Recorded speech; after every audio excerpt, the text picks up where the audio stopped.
It all started on a quiet afternoon, one of those days when everything seemed monotonous and predictable.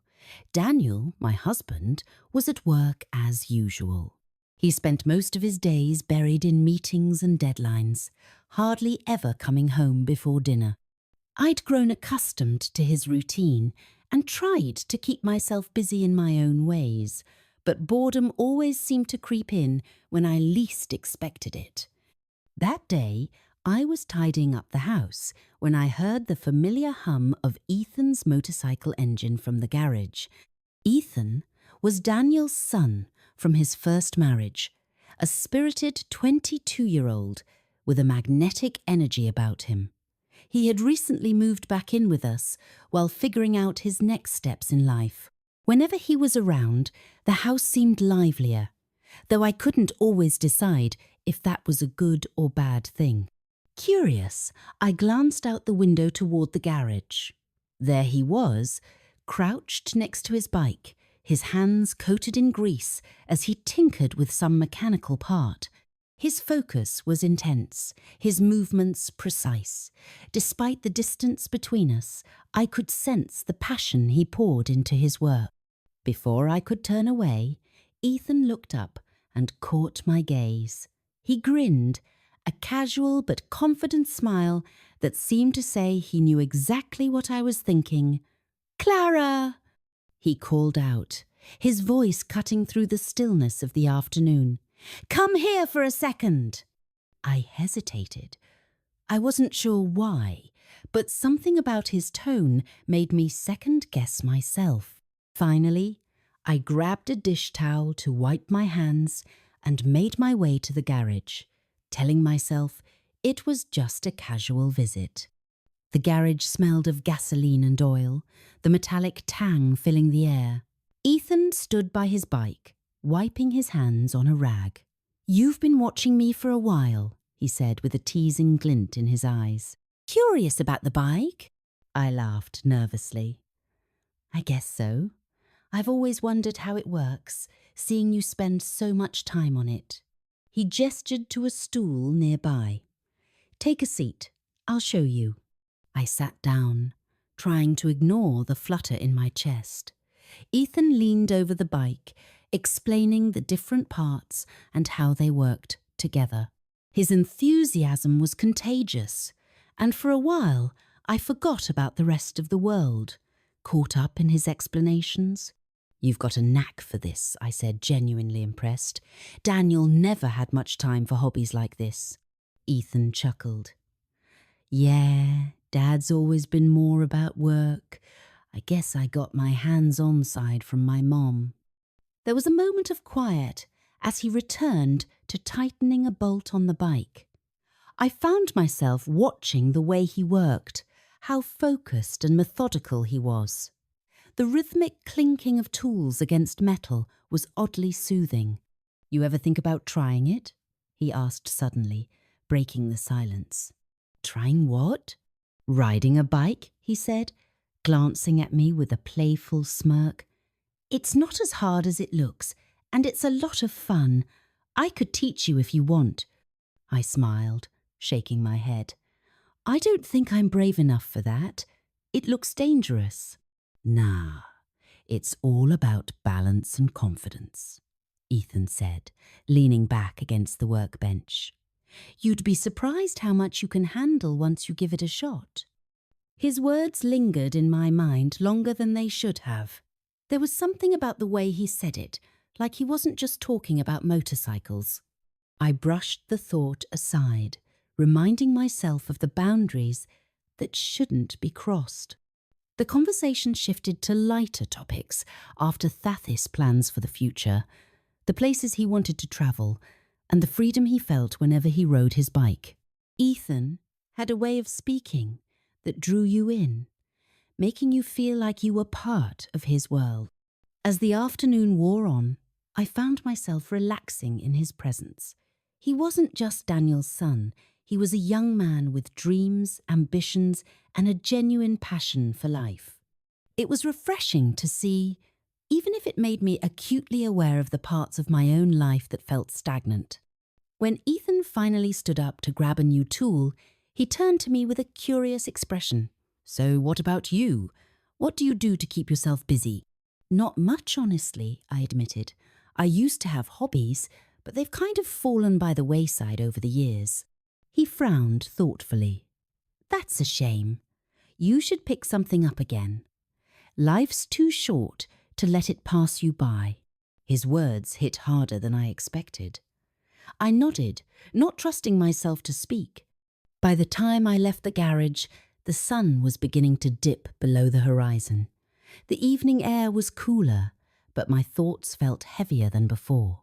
Ethan's words and presence had stirred something in me, something I couldn't quite name. The days that followed seemed to blur together. Life returned to its usual rhythm. Daniel's long hours at work, me tending to the house, and Ethan splitting his time between job hunting and working on his bike. But something had shifted. Our conversation in the garage lingered in my mind, replaying itself like a song stuck on repeat. It was a sunny Saturday morning when Ethan knocked on the kitchen door. I was seated at the counter with my coffee, a book open in front of me, though I hadn't read a single page.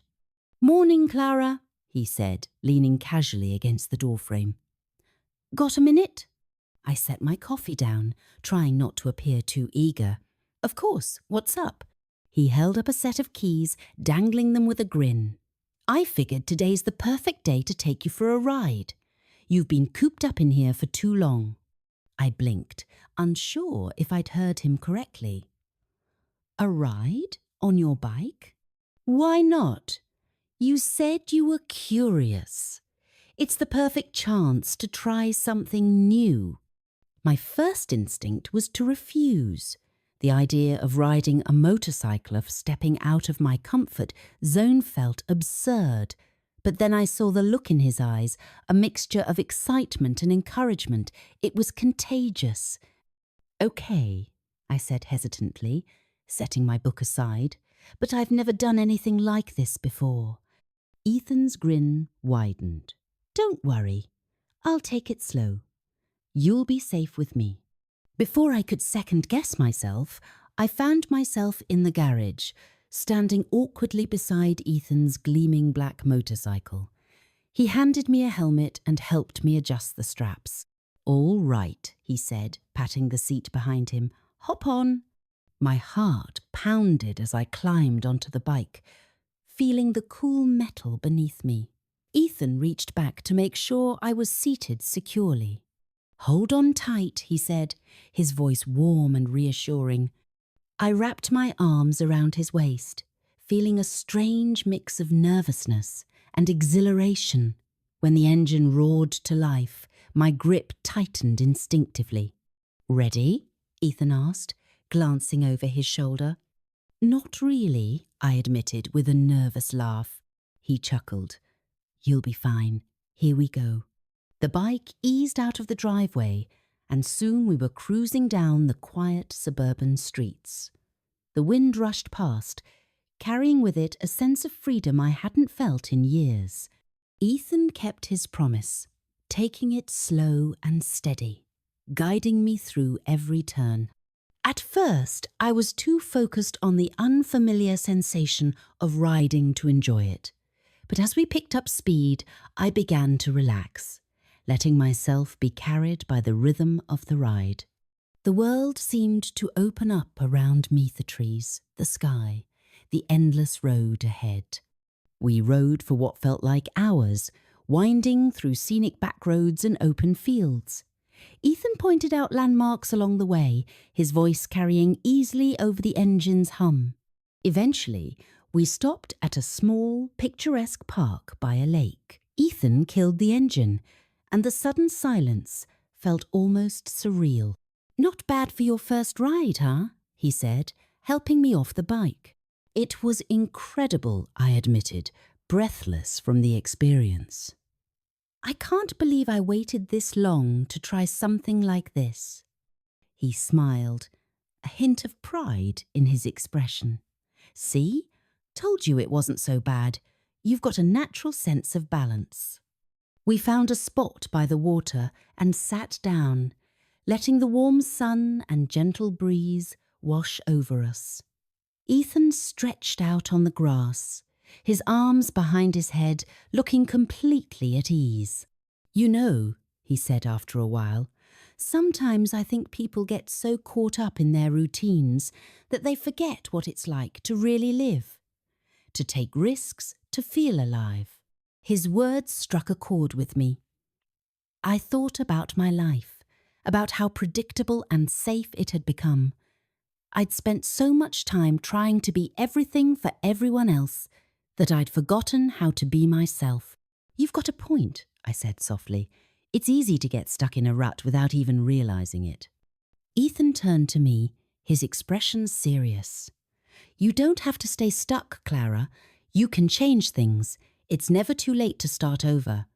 I didn't know how to respond, so I said nothing, letting the weight of his words settle over me.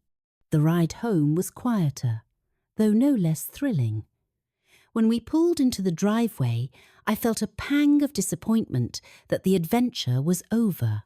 "Thanks for today," I said as I removed my helmet. I needed that more than I realized. Ethan smiled, his eyes warm. "Any time. You've got the spirit for it, Clara. You just need to let it out." I watched as he wheeled the bike back into the garage, his movements as fluid and confident as ever. For the first time in a long while, I felt a spark of something I couldn't quite name, something that hinted at the possibility of change.